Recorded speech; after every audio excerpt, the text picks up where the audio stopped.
All right. So, well, we've been talking about doing this for a while. So, got Brian Neal, former Iowa State standout, and the father of other Iowa State standouts on the podcast today. We've been trying to. I've known Brian for 20 plus years, probably. I guess that would probably met in 1994. I'm guessing. Yeah. I'm guessing that's about right. When you were my next door neighbor in That good old Winterset, Iowa. That's longer than 20 years. Yeah, I know it is. My math isn't the great. That's Closer why I to used to teach 30. math. Yeah, I know. It's crazy. Yeah, so the Brian and I, we've talked about this before, but the history with me and you before you knew me is that I knew who you were because I was in junior high when you were at Iowa State. So now, time goes on. Seems like ages you kind of get closer together the older you get. But I think I was 11 when you were a freshman at Iowa State. And so I was an offensive lineman in junior high. So I followed Iowa State. So I knew who you were, which, some people probably weren't following offensive linemen back then. So the smart ones were. Yeah, that's right. And so people don't realize, the team you were on was probably before Mac got us back to the Insight Bowl was by far the best Iowa State team we'd had in a long time. I think that 76, 77, 78 3-year run was pretty good years. The team the year before I got there, the 76 team, they were awfully good. They were good offensively and they were really good defensively. I think we may have been better defensively than in 77. And then I think offensively we probably weren't as entertaining, but we were pretty good. So Yeah. We probably didn't put up as many points as they did. But at the end of the day, Earl was more of a ball control guy, and we did pretty good in close games. So we're talking about Earl. You mean Earl Bruce, who ended up leaving Iowa State shortly after your stint there, and went on to Ohio State fame, but still had a pretty strong connection to Iowa State. And then he was at UNI for a while too, wasn't he? Went there for I think a year or maybe two. Okay. And then from there went to Colorado State. Okay. And then I think he even finished in maybe the what was it, the Arena Ball maybe for a year. Oh yeah, the Barnstormers. No, wasn't the Barnstormers? I don't think. Maybe he was. Yeah, for some reason I think he was. That could be wrong. That could be. Earl, at the end of the day, he was a football coach. He loved coaching football. Yeah. And loved being around it. And then I think as he got older, Ohio State kind of found some roles for him to play. And he was the guy. He was the first guy who hired Urban Meyer. So he was very involved with Urban Meyer long before I think Urban Meyer was on his staff at Colorado State. I think that was Urban Meyer's first job. So, wow. And then Urban, I think, really kind of made sure he picked Earl's brain a lot and kept him around. But he was just a good guy, good coach. It's kind of odd that Iowa State and Ohio State have such a strange connection because Cooper was the coach at Ohio State, was an alumni of Iowa State. He played on the Dirty 30 team. Right. Yeah. I mean, so it's just an odd connection. Well, then our athletic director who hired Earl was Lou McCullough, who was the defensive coordinator at Ohio State when Earl was on the staff as a young man. So, but I can tell you back then, Earl, the first year he was on the staff, he was on a staff with Lou Holtz and Bill Mallory and Bo Schembechler and Woody Hayes. I mean, and other people. I mean, that whole staff went on to be kind of the great head coaches of their era. Wow. Yeah, that's quite a lineup there. I mean, yeah. And you were coached by the great John Williams too, right? Jim Williams, excuse me. Jim Williams. Yeah. I had him in high school, and then played for him for 5 years up at Iowa State. Yeah. Yeah. The odd thing is that you had just been out of college, but I went to Donnie Duncan's camp, I think, when I was in high school. And Jim Williams was the position coach still then. He must have carried over with Donnie Duncan, I'm guessing, huh? Yeah, he did. So he was with Earl, well, same as me. He was on that 76 group that kind of turned it around. They were 3-8 coming into 76, and they were starting to feel that maybe Earl wasn't the guy, and then they went 8-3, 8-3, 8-3, 8-3, and then Earl went to Ohio State. But Jim came in 76 to Iowa State and really took over a position group that was supposed to be the weak link, and really made them into a very strong unit. And I think a good deal, you can credit a good deal of the success of that 76 team, I think, to Coach Williams. He was a really good coach, really good motivator. You played for him. So you played with Stensrud and those some of the other famous names from that era. Who Vinny Serrato. Yeah. John When we were freshmen, that defensive front was Stensrud, Randall, and McFarland. And that might have been the best defensive line in the country. McFarland, unfortunately, got hurt in about game 5 against Oklahoma. And we were we'd lost to Iowa the first game of the season, but we were coming on. We'd beat Nebraska over there and went to Oklahoma. I think, Nebraska was probably a top 5 or 6 team. Oklahoma was a 1 or 2 team. And we were beating them. And then McFarland went down, and they got a couple late touchdowns. They ran it up the middle, and they had a great team. I mean, they had a spectacular team, but we were right in the game the whole game with them. Was that the year you guys got second in the Big Eight? Is that Yeah, we tied for second. Yeah, I think that 3-year period we tied for second every year. We were 8-3 all 3 years, and I'm trying to think. I think in the Big Eight, all 3 of those years, I think it was all 5-2. I'm pretty sure everybody was 5-2 those 3 years. So, and I think when I was looking up records before this, that the year I'm thinking of is that you're tied for second with Nebraska. Oklahoma and Nebraska were both ranked, but we were not. Yeah. I looked at something the other day, Craig, and I think it was maybe it was my sophomore year, the Hall of Fame Bowl. We were 8-3 going into that, and I think we were rated 19th. Okay. And we'd get a little higher than that, but just different era. We were Iowa State. We weren't one of the household names. Big 12 or Big 8, when I was playing, there were always 5 or 6 really solid teams. Kansas State wasn't very good, and Kansas was kind of up and down. So you always had, I think, 5 pretty good teams. And I guess I say that Iowa State had a good run with Majors in first 3 years with Earl, where he lost a lot of close games, and then he hit it for 3 years and then left, and then Donnie came in, and with Donnie we'd have a lot of success early. We didn't have much depth, and we'd get some injuries, and that always kind of hell. We'd start off 5-1-1. I mean, I think one year we were ranked just outside of the top 10, and I don't know if we won another game. Wow. Is that I'm assuming that's the Donnie years you're referring to, right? Yeah. So tell me a little bit about the recruiting back when you came out of Dowling. I think everybody is so tuned into recruiting nowadays because of Twitter and 247 and all that kind of stuff.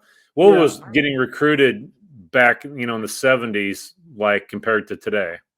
Well, I don't think there's any similarities at all. We weren't making, we certainly weren't making highlight films, or you weren't walking around with a cell phone and a camera and you got letters.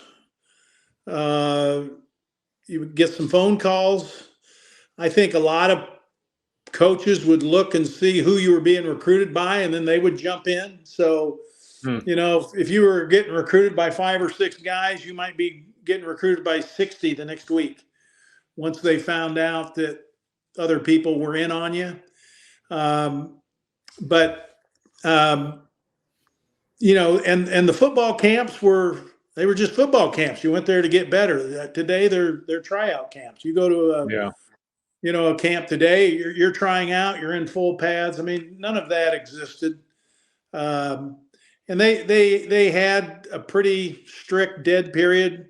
They really didn't let them interrupt the athletes too much. So I don't know. It was different. There weren't a lot of games on TV. Notre Dame was on every week, and then 2 or 3 other games every weekend. So you really didn't know a whole lot of programs.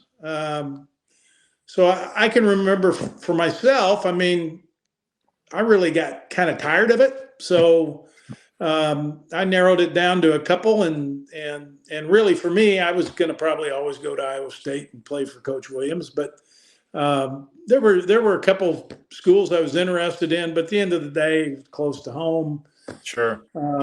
But I didn't know anything about Iowa State until I was a junior. I mean, I couldn't have told you who their coach was. I couldn't have told you anything about either of the state schools. I didn't know anything about Iowa or Iowa State. I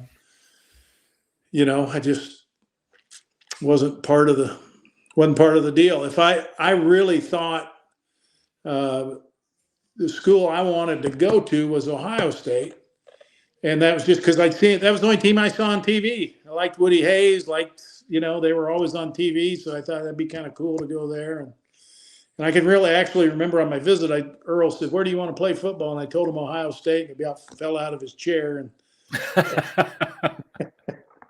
he thought I was going to come back with Iowa State, but I thought, no, I thought you were asking me to be honest.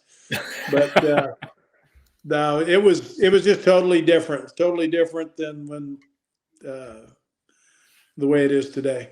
Yeah, I mean, getting film, people don't realize getting film to a coach. This was pre-video cassette, for crying out loud. So we're talking reel-to-reel film, right? Yeah, and high schools didn't send out film to anybody. You wanted to come watch film with someone, you came to the high school, and they'd put you in a vacant room somewhere, and you'd go watch film.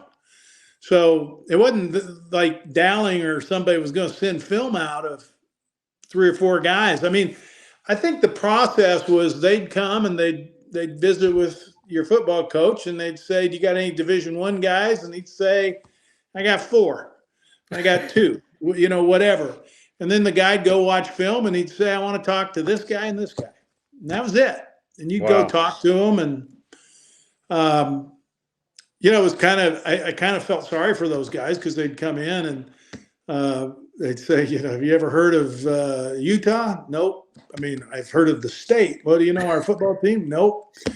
I mean, it was funny. I mean, I felt bad for him because most of the time it was like, "Would you be interested in coming for a visit?" "Nope. I don't think so."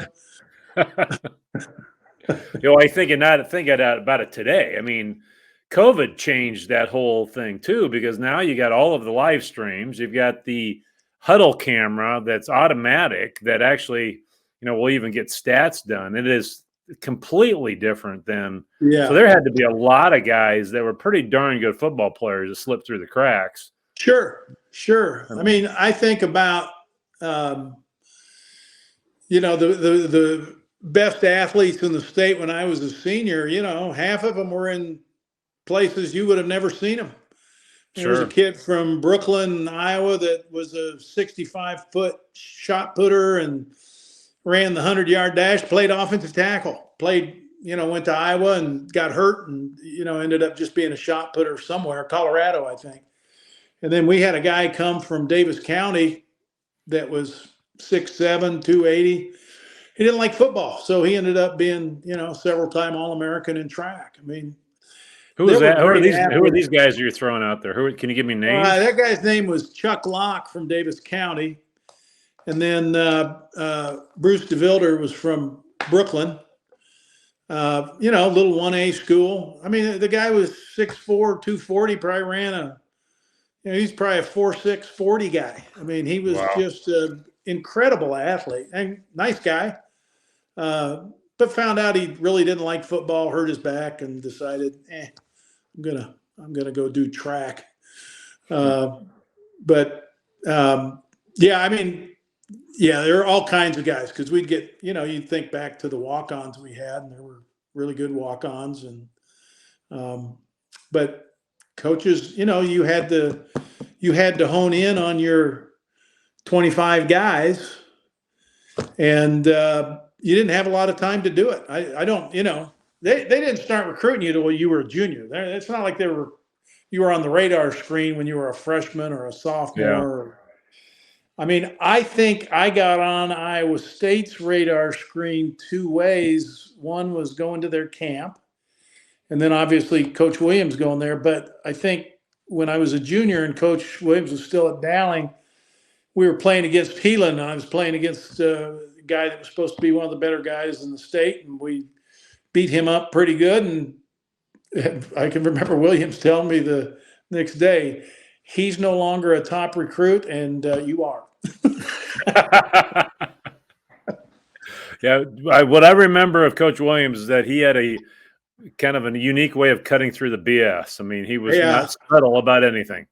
Yeah, he pretty straightforward. Well, he was like most of the men of his time. He was going to be pretty straightforward, and he was going to tell you how to get better. He wasn't going to tell you how great you were. I played for him for 6 years. I don't think, I just don't remember hearing, boy, you had a great game. He'd say, I don't know how after 6 years you still can't get this right, But well, speaking of your career at Dowling, you were also a wrestling standout. I found an old picture of you wrestling a guy that ended up playing football at Iowa in the state championship wrestling, the heavyweight division. Yeah. Vittle, is that his last name? Yeah, Bruce Kittle. Yeah. Kittle. Yeah, George's dad. Oh, it is. Oh, I didn't even. That's how dumb I am. I didn't even connect that. Yeah. Wow. I got up one morning last year sometime, and my email's blowing up, and some Hawkeye website had a Pin Doctors or something. Yes, that's exactly where I found it. Yeah, that's what it is. Yeah, and I don't know what that is, but they'd had a blurb on Bruce Kittle, being George's dad and playing at Iowa, and had wrestled in Iowa State or in high school, and then they had the results and that I'd beat him. So I had all my friends and a bunch of even some Iowa State guys called me and saying, yeah, we just saw this. I'm like, oh my Lord, that's a long time ago. Is his dad still in the Iowa City area somewhere, or is he? I have no idea. I don't think so, but I couldn't say that for sure. Probably the last time I talked to Bruce Kittle was 1980, Oh, geez. Okay. After a football game. Again, just different world. From the Iowa team, I was pretty good friends with and have talked with a number of times over the years, Jay Hilgenberg. We roomed together in the Shrine Bowl and just kind of always kept in contact. But Bruce, I always heard he was a nice guy in this, but our paths would have never crossed. So Jay Hilgenberg did he play with the Vikings? Jay, no, his uncle was part of the Vikings. Jay was the starting center for the Bears in that 86 Super Bowl, and he was like a 10, 12-year starter for the Bears. Oh, yeah. Okay. I'm thinking of Wally Hilgenberg, probably, so I'm thinking. Wally was the linebacker for, the Vikings. His uncle. Yeah. Okay. Yeah. So I didn't realize till like I said, I've known you a long time. I didn't realize you wrestled at Iowa State for a couple years too, right? Yeah, as I would tell my wrestling friends at Iowa State, I that would be very complimentary to me to say that. I'd go up, again, different world. I'd go up to kind of stay in shape, and as whether it's a football season or a wrestling season, people get hurt or they get sick. And so I think the first year I went up with just the intention of working out with the heavyweight. They didn't have a lot of guys and at that weight. So I went up and just would work out with him. And then he got mono. And so I had to wrestle some meets. But he was, I had no really intention of wanting to wrestle meets. But so I wrestled in some meets, and then I'd go up the next year. And then I think probably going into my senior football year, so my junior year at Iowa State, Nichols called me and said, "Are you coming up? You going to come up this year?" And I said, "Yeah." And he said, "I'd really like you to compete this year, and because I think you beat our guy, and I'd like to see what you could do." So I did. I competed one year that I would say that I competed. I wrestled more than 10 matches, and it worked out pretty good. I got like second in the Big Eight and qualified for nationals, but won one match and lost two. So I did see that you did get second in the Big Eight wrestling tournament. I mean, yeah. So I wasn't going to let you off the hook saying you're kind of downplaying a little bit, but there's not many guys that say they get the second in the Big Eight wrestling tournament. Well, I couldn't. I'll tell you what. I could just never break all the rust off. I just never was as fluid as a wrestler. I'd come up for 6 weeks, and you can't get that good in 6 weeks. So, but it was fun. I had a lot of fun with those guys. They were really good wrestling teams. The year I wrestled, we got third in the country. Had a really good shot at winning it. But our 77-pounder, they changed the rules. They made everybody make weight right after the night session. And normally they'd given them till the next morning. They could weigh in before the session started. So you took a 77-pounder that was probably weighing 90 when he wrestled. And he got done, and he had 13 pounds to cut, but instead of having 13 hours, he had 75 minutes. Wow. So you had probably, I know you had at least a couple defending national champs and some really good wrestlers that didn't make weight and were out of the tournament. So that was a 1-year rule change. They went right back to the old rule the next year. It was you wrestled with Nate Carr. Nate Carr was on that team, right? Yeah. Nate Carr, Jim Gibbons, Perry Hummel, Mike Mann, Dave Allen. I mean, we had a good wrestling team, and Nate was phenomenal. I mean, he was and a nice guy, really hard worker and really a good teammate. But that whole wrestling team was full of those type of guys. So getting back to football, you if I looked this up right, you played in the first game when they renewed the Iowa game, correct? Yeah, that was. And people don't realize, we stopped playing that game from 1935 until that game you were in that we renewed the rivalry. I mean, it was 40 some odd years. Yeah, that was, and I didn't. I was a freshman, and I wasn't starting yet. So that was like our second, I want to say that was our second game of the season. And I was playing, I was playing second team right tackle. And about the middle of the first quarter, our starting right tackle broke his leg. And I thought, oh man, this isn't good. And I thought certainly they'll take the guy who was the backup left tackle, who was a junior and had played a lot, but they didn't. They threw me in there, and Iowa was. We were a much more talented team, but our quarterback had gotten hurt, so John Quinn was playing quarterback. We had freshman quarterback in. Who was the quarterback got hurt? Mike Tryon was his name. Oh, yeah. And then John played that game, and then Terry Rubley played the rest of the year. But so I went in, and Iowa ran just a ton of junk defenses, blitzing all the time. We weren't throwing the ball. I mean, it was Earl Bruce versus Bob Cummings. Both of those guys were Ohio coaches, high school coaches, and they were going to run the ball and beat you up. And so we end up getting beat, and I'm the tackle, so I got to make all the blocking calls. Well, hell, I didn't know any of the blocking calls, so we ended up blocking everything just straight ahead. And then we got beat. Shouldn't have got beat. They returned, or they hit one long play for a touchdown and had a field goal. I think they beat us 12-10 or something. 12-10, yeah, that's right. Yeah, we weren't very good. I mean, we just weren't very good that day. We got really good by the end of the year, but we weren't good that day. And so the next morning after that game, Earl called me in his office and he said, "You stink at tackle. You're going to play." And I'm thinking he's going to say, he tells me, you stink at tackle. And I'm thinking, oh, well, I'm done playing. He's like, "You're going to start at right guard." So they moved the right guard, who had been the right tackle, over back to right tackle, and moved me into guard.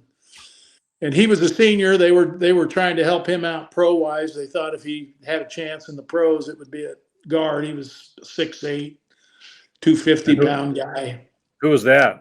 His name was Kevin Cunningham. Okay. Yep, Kevin was a tough guy. He made all the calls that game against Iowa. I'd be making calls and I'd hear him yell, "No, no." I'm like, "Oh, shit." So, but no, it was an interesting game. People asked me about playing at Iowa. Do you remember the visitors' locker room? And I said, yeah, it was the nicest visitors' locker room we were ever in. I mean, it was huge. It was, it was under the stadium. It was old, so you had space. Everybody had plenty of room to get ready. I mean, it was 4 or 5 times big as most of the locker rooms we traveled to. And then when Hayden came and painted it pink, I didn't even pay any attention to it. I mean, it was so we won both times over there, so it must not have worked. So the game that you lost as a freshman was in Ames? No, that was in Kenny.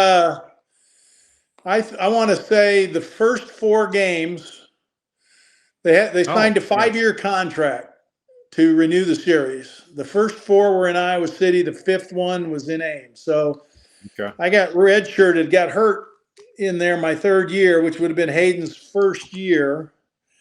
And so I played in the first game in Ames, and they were coming off a win over Nebraska, and we beat them up pretty good. We had a good team. I mean, we had a good team, and we matched up to them. Their strength was on their defensive line. They had Andre Tippett, and they had Mark Bortz. Well, we had Carl Nelson to match against Bortz, and we had a tight end by the name of Dan Johnson that ended up playing for the Dolphins for 7 or 8 years, going against Tippett, and he was a great blocker.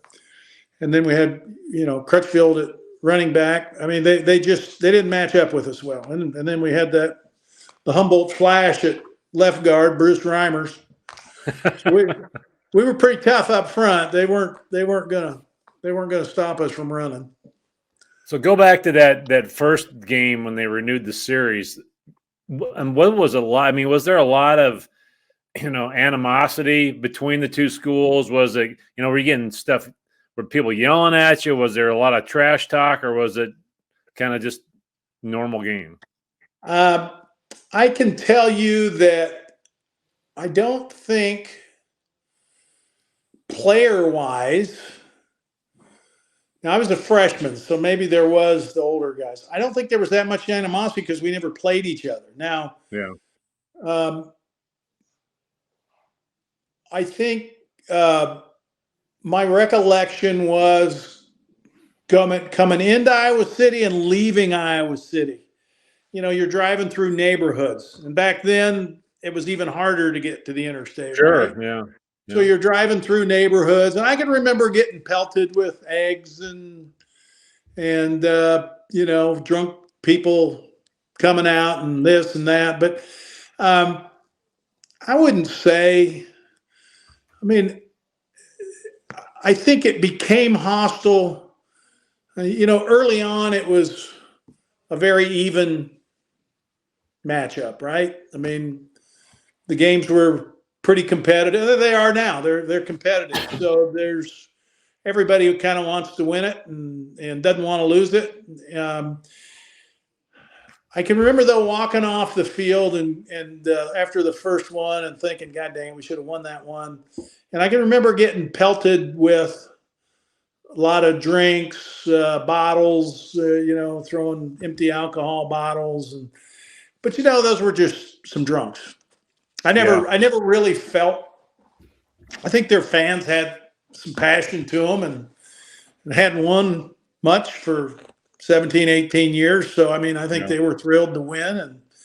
But I never thought, that wasn't certainly the best place I ever played at or the loudest or hostile, the most hostile. I mean, any place is hostile when you start beating their team. I mean, sure.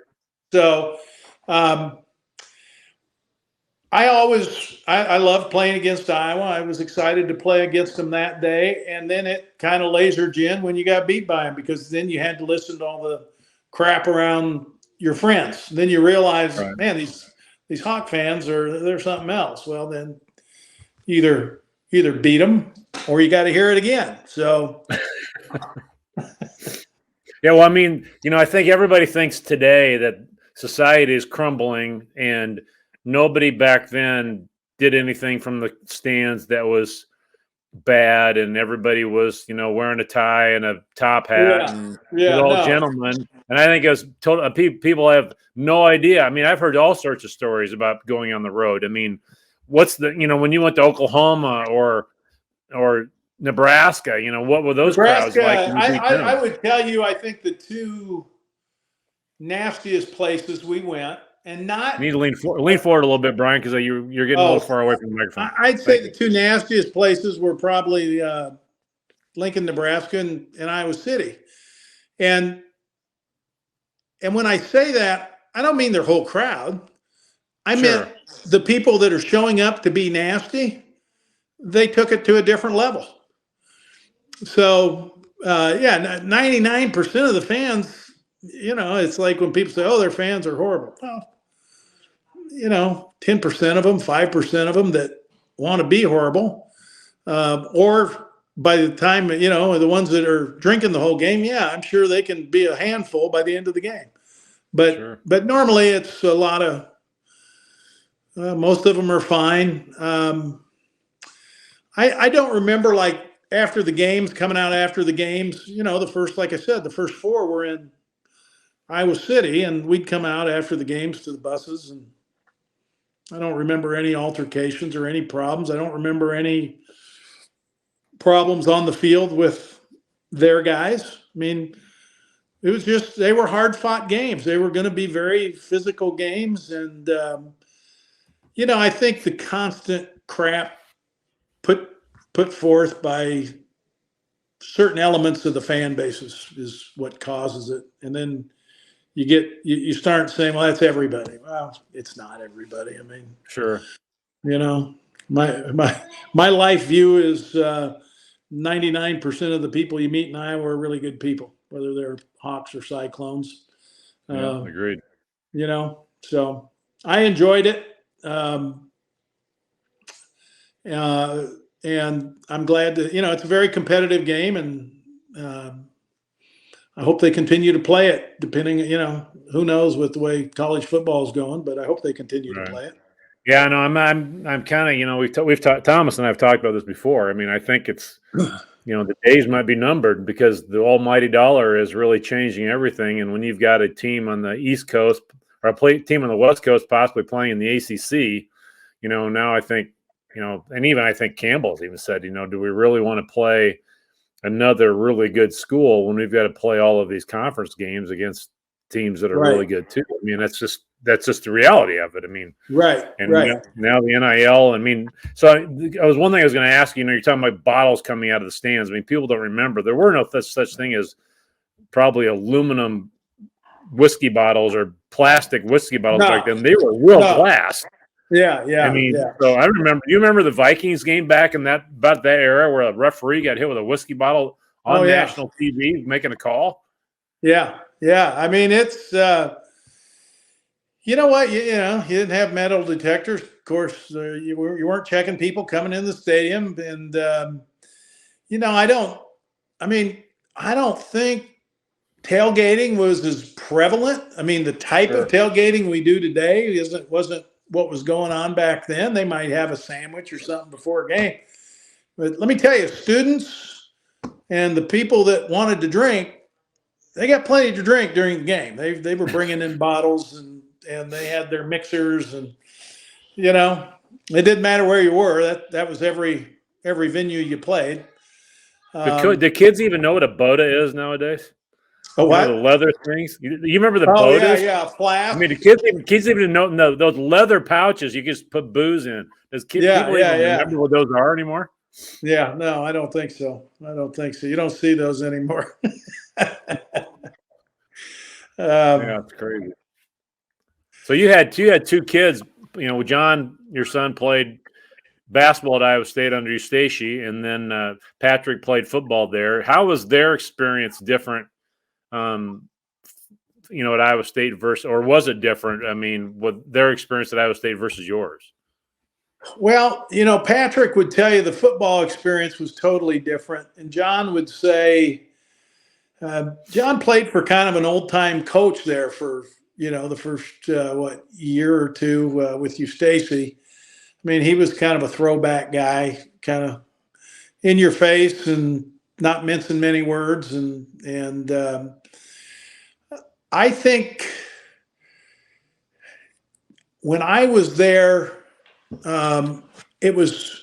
everything was done pretty much on the cheap. I mean, they weren't spending a lot of money. Travel was pretty as cheap as it could be. I mean, we used to stay at a Motor Inn in Boone for home games. I mean, we did. We stayed in a, Motor Inn. It had enough rooms for the football team. And we'd stay at the cheapest place they could find on the road. And you'd bus to more places back then. Today, you're flying everywhere and staying at great places. And so I think the money they spend on the kids and the resources they spend on the kids, I mean, like our study table, our academic advisor was a football coach. And, their idea of academic support was taking you to a room on campus 4 days a week and saying, shut up and study, get your books out. So that's changed. I mean, how the kids are treated and, you can only have so many hours in. So all of that for both of my kids was totally different. But that said, we also came home in the summers.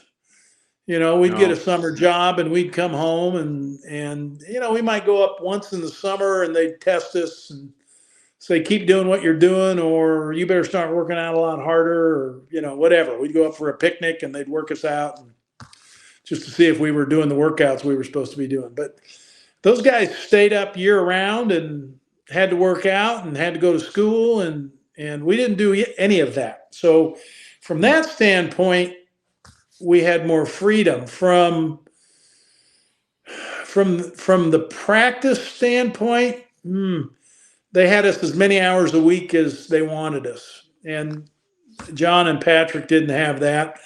John had a great experience. I mean, he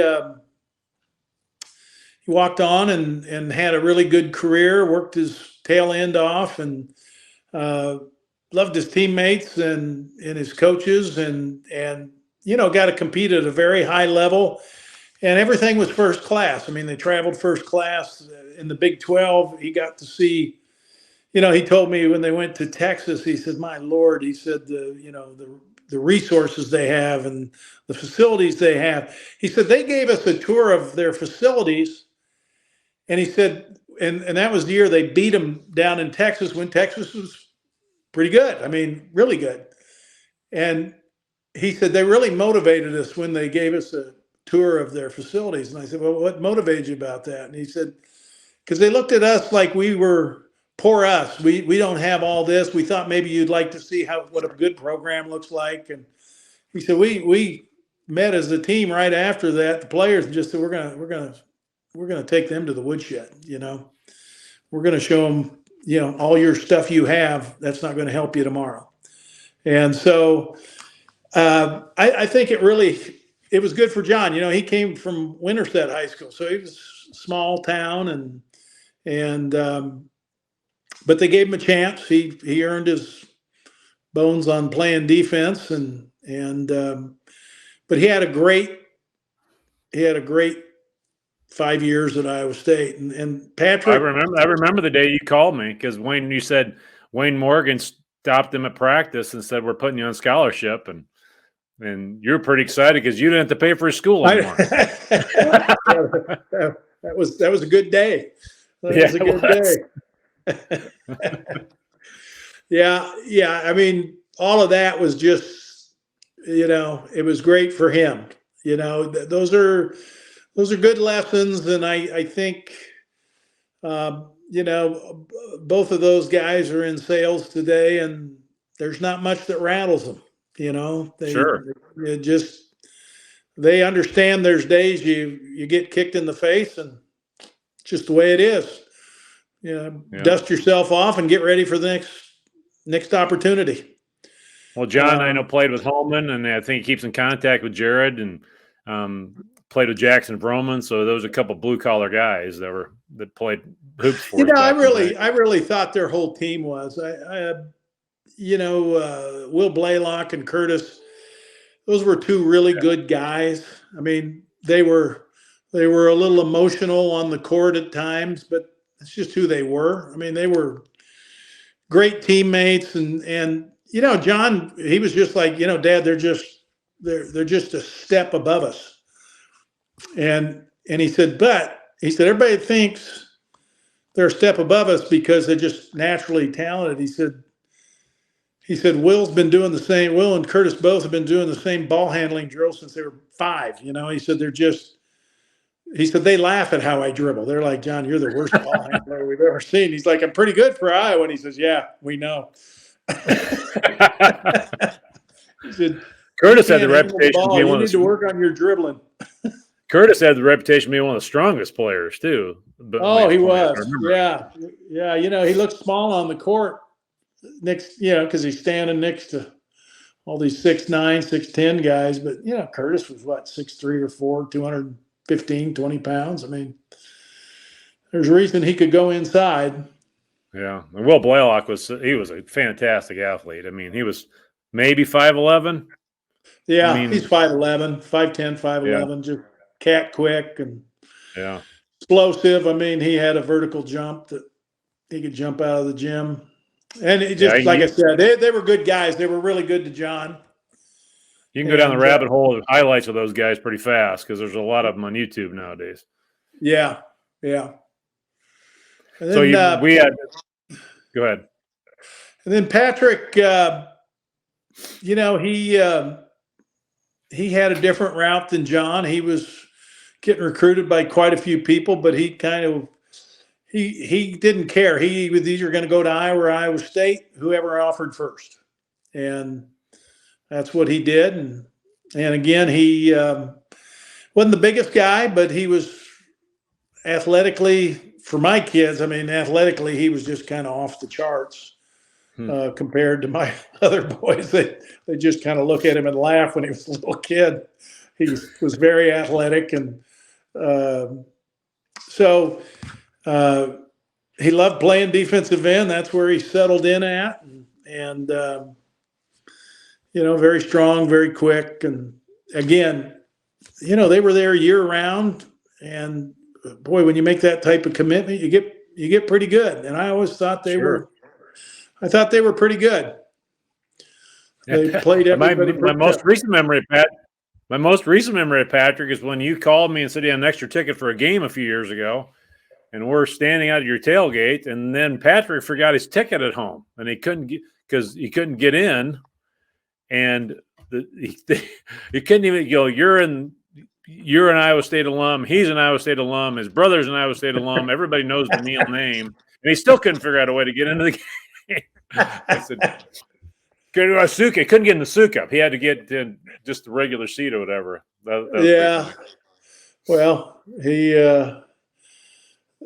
not the smartest guy in the world. Forget the ticket. No, I don't think that stuff matters much anymore.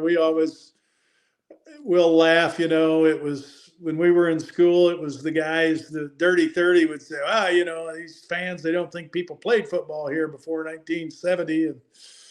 And then some of my old grouchy friends will say, they don't even think you played football here before Dan McCarney got here. I'm like, gee, many Christmas. These kids weren't born when we were playing. I mean, not only weren't they were born, they, it's been 50 years.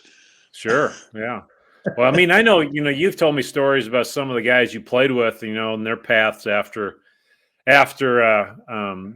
Iowa State, like Vinny Serrato. I think he was in the Redskins organization for a while. Is that right? But he started at Minnesota. He was Lou Holtz's recruiting coordinator, and then when Holtz went to Notre Dame, he went there and was recruited all their guys to Notre Dame. And then after they won the national championship, they had a meeting, and Holtz told him, look, you got to do one of two things. You either got to come on the field and coach, which he said, I know you can do, because you're going to dead end your career just being a recruiting guy.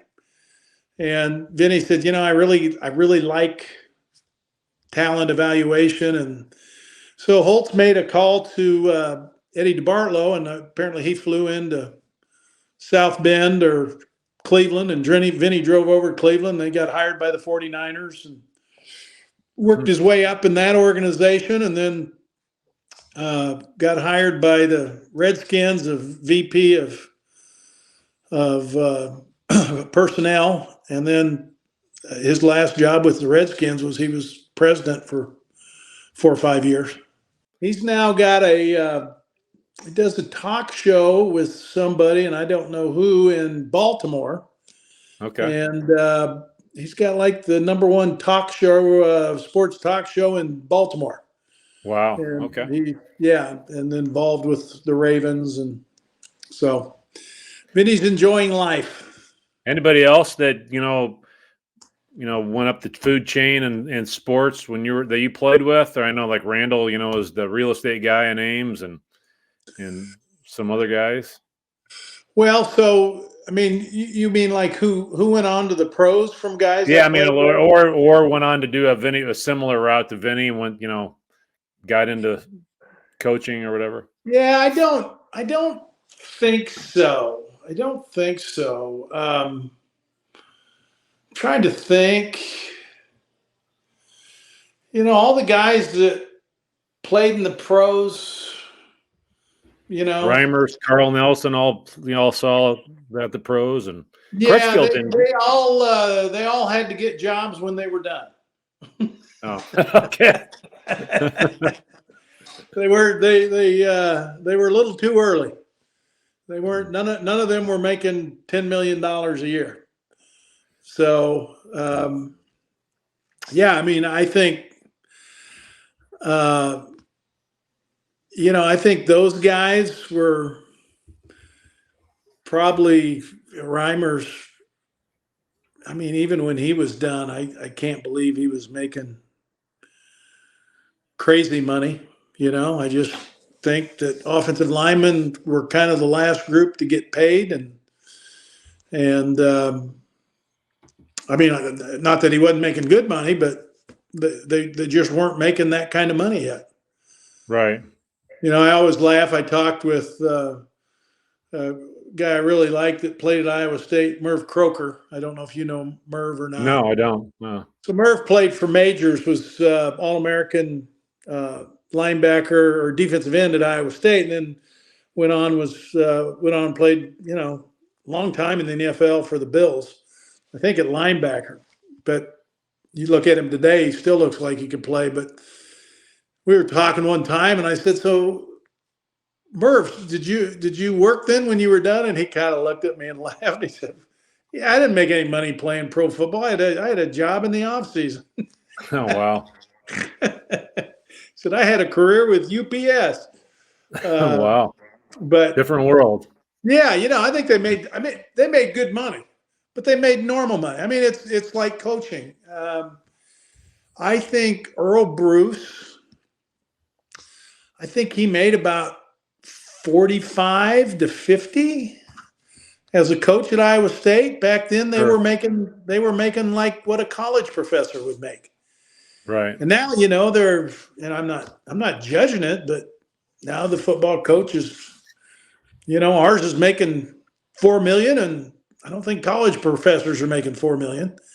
No, but the revenue streams have changed too. I mean, the TV contracts. Totally changed. Yeah, I mean, it's a completely different world. Yeah, so I mean, you're gonna have college guys making a ton of money. Well, they are making a ton of money. Yeah, right. Shedeur Sanders is making 4 times what Brock Purdy's making right now. Right. And to me, that's just crazy. But you know what? It's he drives commerce, I guess. So yeah, I mean, back then we were hardly ever on TV. You weren't, because I was a fan back then, and I listened to it in the tractor when I was working for my dad. Right. I mean, one of the few games I saw live. One of the first games I saw live was North Carolina State Peach Bowl. Yeah, and that was it. Right. We didn't play on TV much. I think maybe the what was the sports network? If we got on, it was like on the Mislu television network. So we were probably playing Missouri. But yeah, you just totally different thing, and it was the same way with players. I mean, the players. And I think Mike Stensrud was the first pick of the second round, but he was Houston's first pick. He might have made $100,000 a year. I mean, it's good money, but once you pay your taxes and do this and do that, it wasn't that much. It's not life-changing. I mean, no. I mean, I can remember Jay Hilgenberg told me one time, he said, I made money my last 3 or 4 years. Before then, I had a job. But so how many of those guys went to the NFL, got their head beat in and their body beat up, and then had to go out in the workforce after that? I mean, yeah, I think all of them. So I'm just thinking about it. I mean, Dan Johnson, he didn't. He had to work. Carl Nelson. Now he graduated Iowa State in engineering, but I think he's like a financial planner, but he's worked probably from the day he stepped away. Bruce, I don't know what Bruce does, but I think Bruce works. Yeah, he does. I see him in town every once in a while. Yeah. Yeah, Bruce had to work. Crutchfield, he had a job. He has to work. I mean, I don't know anyone that I knew that went to the pros that retired when they were done. I mean, that had enough money to step away and say, okay, I'm good. Sure. It just wasn't there yet. Now, some of these guys, I mean, boy, you see, I was kind of mad at the Bears trading David Montgomery, and I thought, God, I hope the Bears just get killed this year. And then one of the boys told me, well, he's making like $10 million a year, Dad. He's doing fine. I'm like, oh, I didn't know that. I just thought the Bears got rid of him. I thought, well, good for him, and same with Alan Lazard. I mean, I thought, man, that's great. Yeah. But I would think those guys could probably retire when they're done. Well, I mean, they're paying them because they can afford it. I mean, they're not going in none of those NFL teams are going into debt to write David Montgomery a check. No. Yeah. The money's crazy. Yeah. The money they make is just changing worlds. They get paid for, and don't get me wrong. I think it's great. And those guys, when they're done, they can walk away. I mean, sure. And good for Well, I them. want to change gears on you because I'm afraid we might have technical difficulties again. I want you to talk a little bit about. I know you were really good friends with Pete Taylor, Yep. and then you were the sideline guy before Ben Bruns. I was the first sideline guy. Oh, you were? Okay. I was the sideline guy before Quinn. Yeah. Okay. So Pete called me up one night. I'd known Pete since I was in high school. At Dowling, he'd come out and interview us, and got to be really good friends with him over the years. And he called me up on a Wednesday, Thursday night and said, "Hey, you going to the game on Saturday?" "Yeah." "You want to do a little work for me?" I said, "What are you talking about?" He said, I'm going to give you a mic and you're going to be our sideline reporter." I said, "Sideline? What the hell's a sideline reporter doing?" So he said, "Well, we'll come to you 4 or 5 times a game. You just tell us what you're thinking." I'm like, "Pete, I don't even know what I would do." So he said, "You'll be able to hear us, and so it'll just be a quick conversation, 30 seconds." And so it was fun. I did that, and we started out. I just did home games. I did, they didn't have enough money to take me on the road, which was good because I really didn't want to go on the road. And then I think maybe in year 3 or 4, he's like, "You got to go on the road." I'm like, "God dang it!" So I did that, I think, 1 year, and then BJ my oldest was going to be a junior and starting to play on Friday nights. And so I told Pete, "Hey, I think I'm done. Call Quinn." So I said, "He'll do it. He'll do it." But it was a lot of fun. It was, got the boys, my boys loved it. I'd take them to all the games. They'd get to come in the locker room after the game and do interviews. And I think, when they were younger, Troy Davis was the running back. So, Sure. they got to see, I always thought it was great to put them around high achievers. Oh, yeah.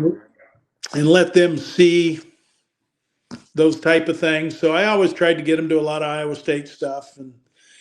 And then they could set goals that were, you didn't want to be the best kid at Winterset. You wanted to be the best kid in the state, or you want Sure. Right.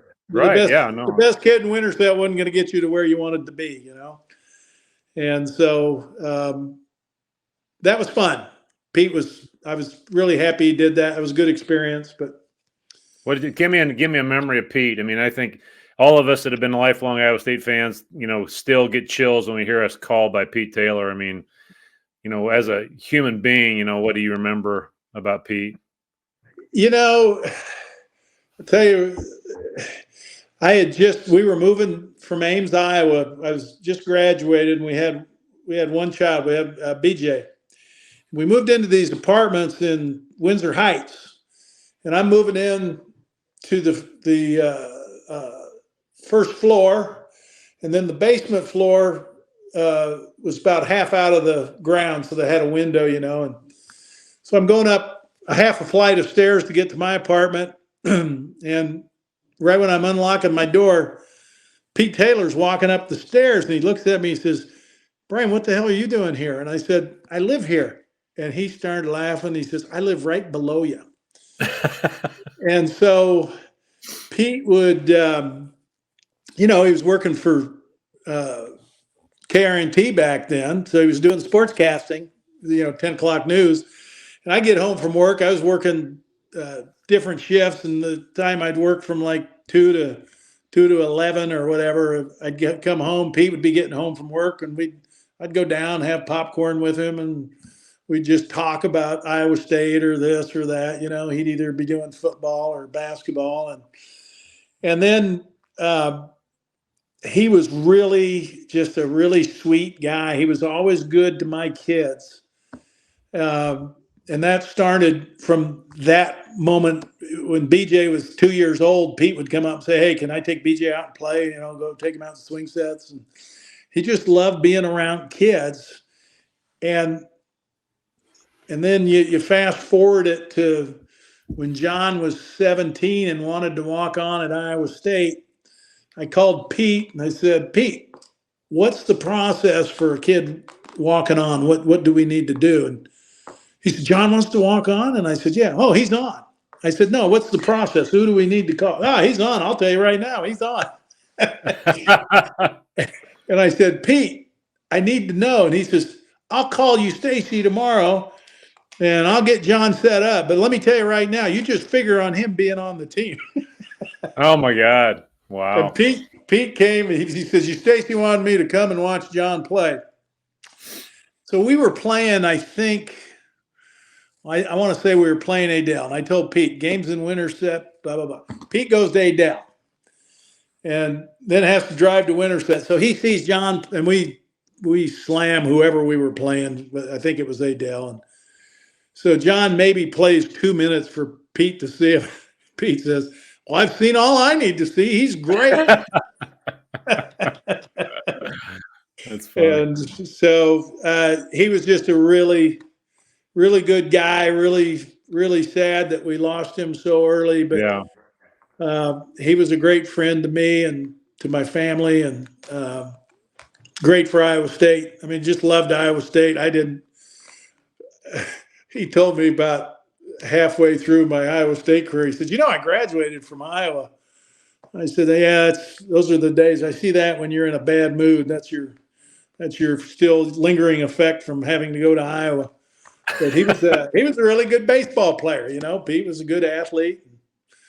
He was just a good guy. Yeah. Well, the last story we're going to talk about, I've shared before, but when John was playing, you called me and said, hey, what are you doing tomorrow? And I said, I don't know. And he goes, you want to go to Columbia to watch John play? And I said, sure. So I got it cleared with my wife. My 2 older boys were little. And on the way down there, I made a joke and said, the rumor is that Eustacia likes to go out to the bars after the game when he's in Columbia. Maybe we should go see if we can find him. We just got a chuckle out of it, and game is over. I think we lost a close game. And then we turned around and drove back to drive home. And sure as heck, 3 days later, all of a sudden these pictures have popped up. I know it. Yeah. That was a bad deal. That was a wild time. I mean, can you imagine? We would have still been in the car on the way back if social media existed. And those would have been around within 5 hours after the game if social media existed today. Or then. Yeah. Well, that was the beauty of the when I was in the Big Eight, you could get to any campus besides Colorado and the Oklahomas in 4 or 5 hours at tops. Yeah. And I remember that. God dang, we were tired by the time we got home. Yeah, that was fun. Yeah, it was the only time I've ever been in that. I don't even remember. He didn't play much. No, we didn't. I know we lost. I mean, that's all I remember. Well, Brian, I really appreciate you coming on. I mean, we've talked about doing this for a long time. And those of you watching on YouTube, the reason he put Personal Orness Headhunter on his title on this is that my current job that I've had for 24 some odd years, I was living next door to Brian. He got me an interview, and that's how I ended up doing this. And then him and I worked for a short time on an insurance venture that did not turn out well. But now you can talk about your insurance venture that's gone a hell of a lot better than it was than one that you and I had back in the day. What's your current company? You can plug anything you want. Oh, I plug my company. I have had Neal Insurance for what's it been? 20 years. Yeah. And I do mostly crop insurance and life and annuities, and then BJ does mostly property and casualty, a lot of farm, a lot of small business, a lot of ag, and we work in probably 25 counties in Iowa, and I work in 5 or 6 states, and it's been a fun living. And anytime you get to work with farmers, it's a pretty good day. So yeah, I've got 150 friends I work with, so it's a nice deal. Yeah, you taught me a lot about personal relationships. I'm gonna be honest with you, when I first got into this, and I think probably the thing I learned most from you is that you just got to be yourself and be genuinely interested in people. And I think that's kind of where your success has come from, is because you're one of the guys that if I call, you pick up the phone. I mean, there's a lot of people that will ignore calls nowadays because they always know, they see who it is, and they can always know they can get back. And you'll be the guy say, even if you're busy, you'll pick up and say, you know what, can I call you back? You're not sending it to voicemail and sending a text saying everything. So I cannot believe when you said it's been 20 years since you started that thing. Yeah. It's been that long. I mean, because I remember when you started it. I mean, it's crazy. You know how I know it was. I hate, I know I'm getting older because the baby in my Pete Taylor story, BJ, is now 42, and John turned 40, correct? John just turned 40, and BJ started with me right out of college. We started it right out of college when he got out. So crazy. But it's been fun. I mean, you work for yourself for the most part, and you depend on yourself, and I think it's fun, and I appreciate the compliments you gave me. And but that's right. I was raised by good people and coached by good coaches, and I've got good friends, and just treat people the right way, and life has a way of working out. When you don't, it has a way of going the wrong way. Yeah, that's right. That's right. Yeah, well, I appreciate you coming on, Brian. All right. I wish you well with your family and everybody, and I'm sure we'll run into each other at a game somewhere. So, all right, buddy. I'll talk to you later. Thanks, Craig. All right, see ya.